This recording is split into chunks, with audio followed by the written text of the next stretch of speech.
Okay, you are so lucky that you just missed take one. This is take two of perfect square binomials.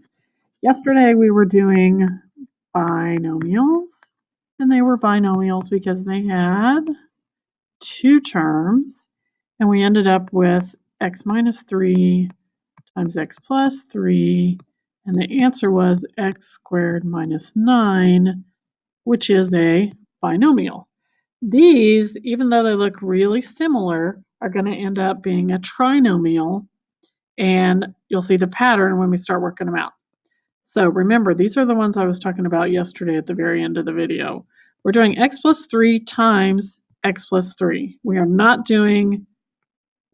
distributing that exponent. We are working out the whole thing. So if you like the box, we have x plus 3, x plus 3, x squared plus 3x plus 3x plus 9. So we end up with x squared plus 6x plus 9. And that's whatever form, that simplified form. Okay, so we have x squared plus 6x plus 9. So not the same as what we were doing yesterday, but it's also another shorthand form. If you can identify these kind of polynomials before you start, you can have an easier time factoring or multiplying. Okay, so let's do 2x plus 5. Multiply both of those by 2x plus 5. Hopefully you're going to start seeing, hey, I noticed what's happening. 4x squared plus 10x plus 10x plus 25. 4x squared plus 20x plus 25. Okay, last one, I'm going to use that whole FOIL thing for those of you who can envision that whole process. First terms, last terms, inside terms, outside terms. All right, so I have 4x squared minus 2x plus 2. So I'm going to end up with 4x squared minus 4x plus 2. And this one was 4x squared plus 20x plus 25. Okay, so what did you notice? The last term is the square, and the middle term is like times 2. So when we had x plus 3 squared, we had x squared and a 9, and then the term in the middle is 3x plus 3x, which is 6x for that one. So what happens is in factored form, we have two of the same binomials. Okay, what do you notice about each of these expressions in expanded form? I see squares on the ends and doubled in the middle.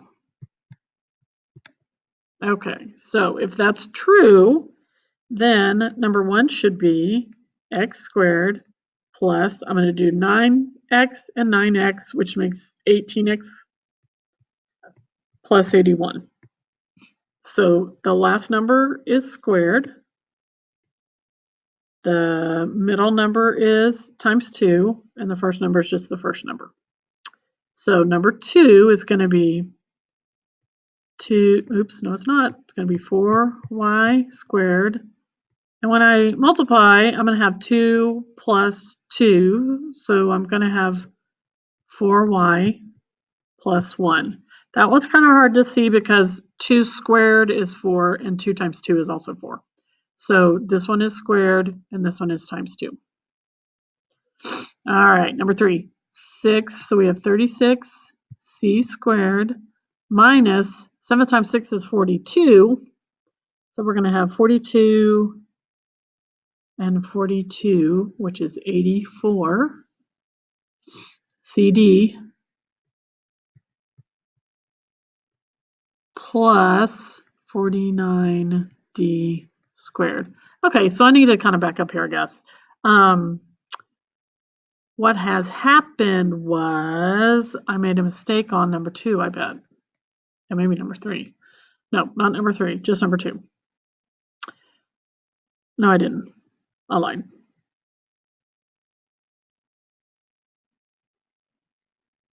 Because the 20x squared is the 2.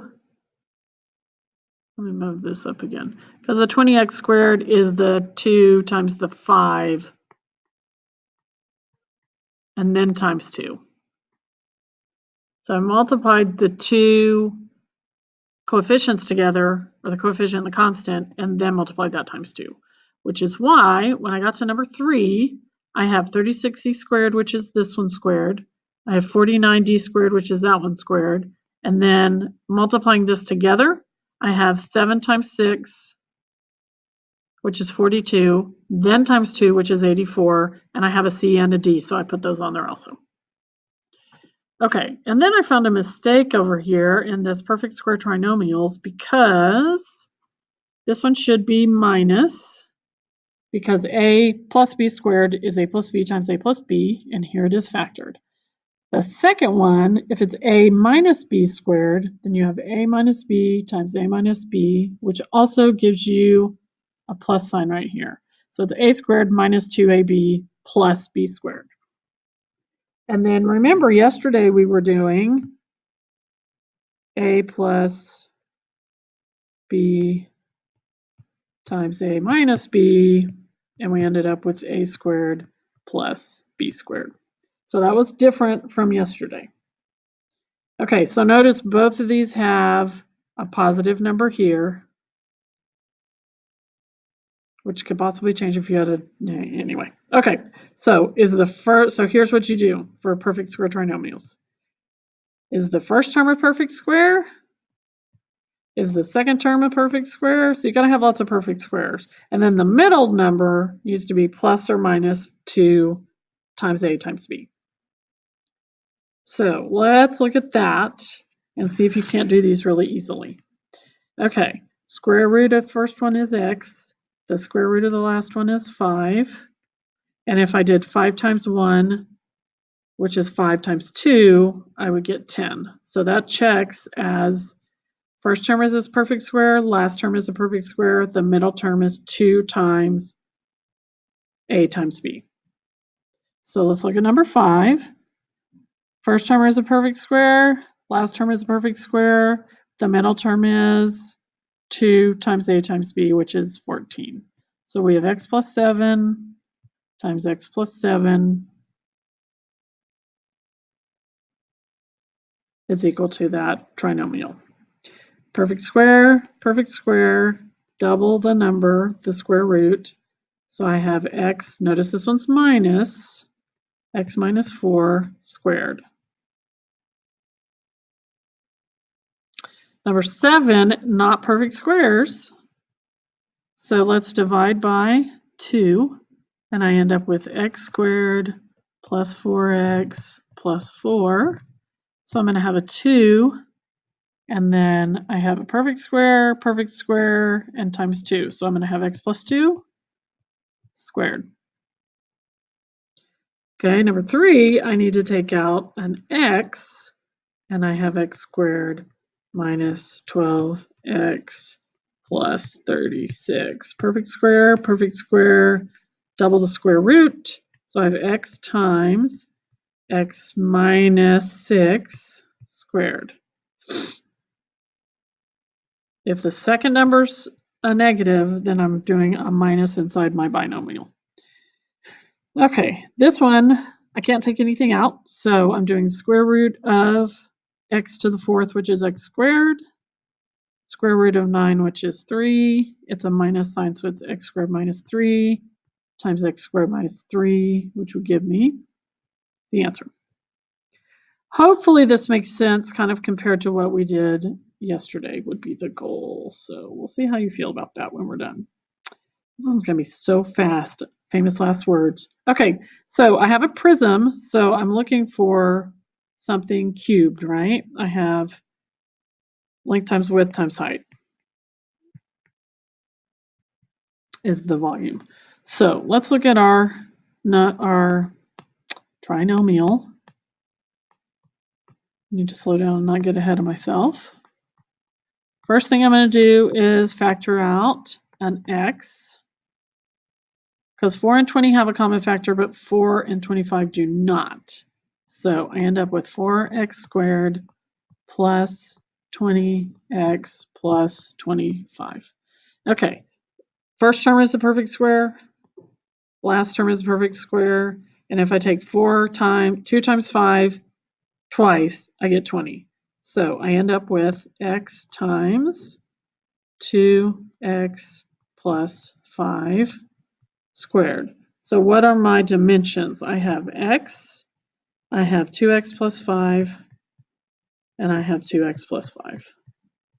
So that's my length, my width, and my height, or something along those lines. So here would be my dimensions. All right, number 11. I love these, but they sure make me think. Okay, so if these are the areas and we know these are perfect squares, the small square has a side length of 5 and 5, because 5 times 5 is 25. The bigger one is one of those perfect square trinomials, squared, squared, and doubled. So my sides are x plus 7, x plus 7.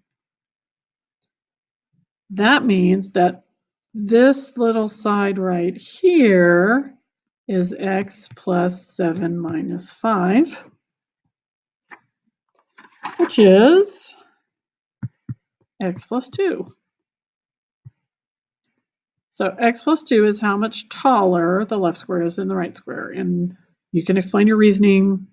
I'm not gonna, because I don't have to, because I'm the teacher. So there. I hope that made sense. Have a great weekend. Unless it's already Sunday, then I hope you had a great weekend.